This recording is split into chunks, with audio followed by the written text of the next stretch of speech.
Hugo here, Hugo's Junk.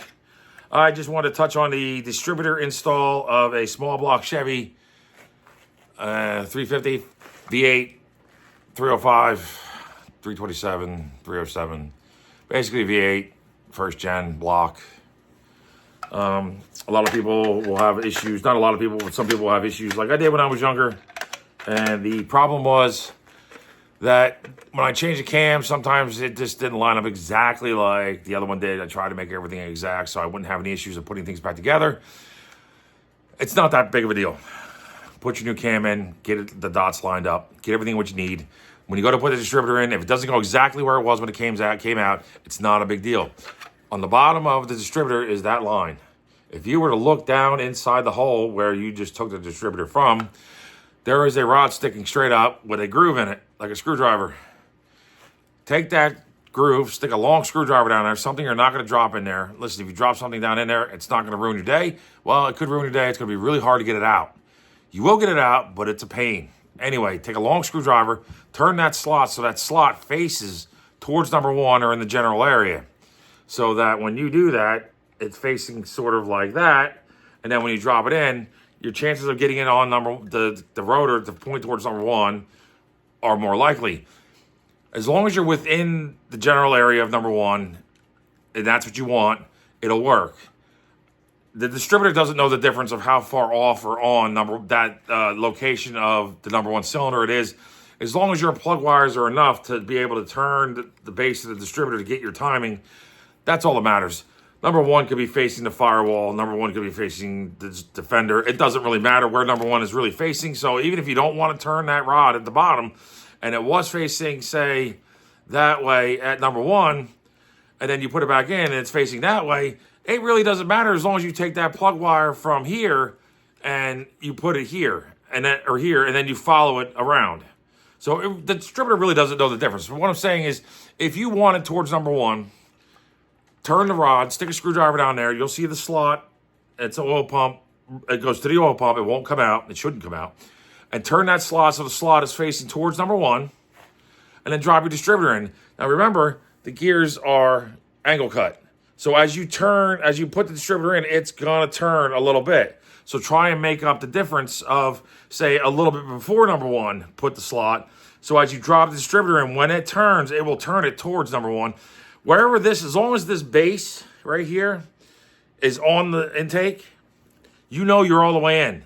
You don't want to put the clamp on and tighten it down when you have a gap. There should be no gap here whatsoever. No gap at all. If there's a gap there and you put that clamp on, you tighten it down, you're not in the oil pump rod and you can do some damage. If this is dropped all the way down, wherever this is pointed, if you don't want to turn the oil pump rod, or you don't have the ability to turn the oil pump rod, as long as this is, and your cylinder is at top dead center, and this is pointing wherever it's pointing, as long as you put the number one plug wire there and 1-843-6572 after that, or 843-6572 afterwards, you're good to go. It really doesn't matter. I know a lot of people like to say number one has to point number one.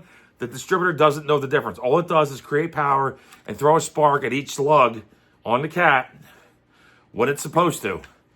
So as long as, you could be all the way over here, it doesn't matter. You could be against the firewall, it doesn't matter. As long as you have number one, 843-6572 afterwards, it does not matter. This doesn't know the difference. You just need to be able to get the left and right for your retard and for the timing. As long as you have enough room to spin this. You can even have the vacuum ball over here if you want it on the driver's side. It's kind of silly because it doesn't fit as well that way. But you could. This doesn't know the difference. This just hits a reluctor inside, and every time it hits that point, it throws a spark. It doesn't know where it's going. This has no clue whether it's going to number 8 or 4 or 1. It doesn't know. All it does is it throws a spark. So as long as your wires reach and you have it where you want it, you can put number one wherever you want. So basically what I'm saying is if you have a problem putting this back in, you can turn the bottom rod inside the motor to line up to wherever you want it. Drop this in, and once it drops in, and you got the gasket in here, and you drop it flush, and it's in there flush, it doesn't matter where the rotor's pointed. You can have the rotor pointed wherever you want, and it will still throw a spark to number one when number one comes up. It doesn't know the difference. and that's it. So it's kind of confusing when you don't know what's going on, but trust me, try it. If you're bored, I mean, you got nothing better to do, and you got a shitty car laying around, or you got a motor laying around, or whatever, just throw it backwards. Number one's here, make it over here, and then remove all your wires and make it. It will run. It will run fine. You won't even need to adjust the timing, actually. If this is locked down, and you take the wires and move them all around, and number one's now over here, as long as this fires when the top dead center now. If this fires when number one, where number one should fire, when it's top dead center, it will work the rest of the way around.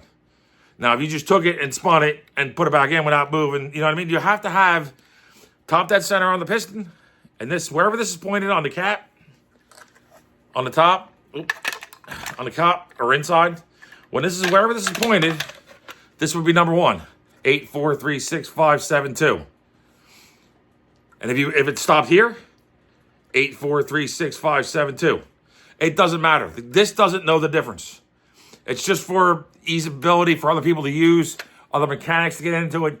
But if that's what you're doing, or you don't want to try and move the oil pump rod, or that's what you're dealing with, that'll work fine. Nobody can say the difference. Is it really stupid? Is it really a bad idea if it's stupid? I've heard that from somebody else. No. If it works, it's not a bad idea, and it's not stupid. As long as it works, and it's not going to do any damage, because the distributor doesn't know the difference. Comment, like. If you got any questions, comment below, let me know. I'll do my best to answer. If I don't know, I will honestly tell you I don't know. I'm not a master mechanic.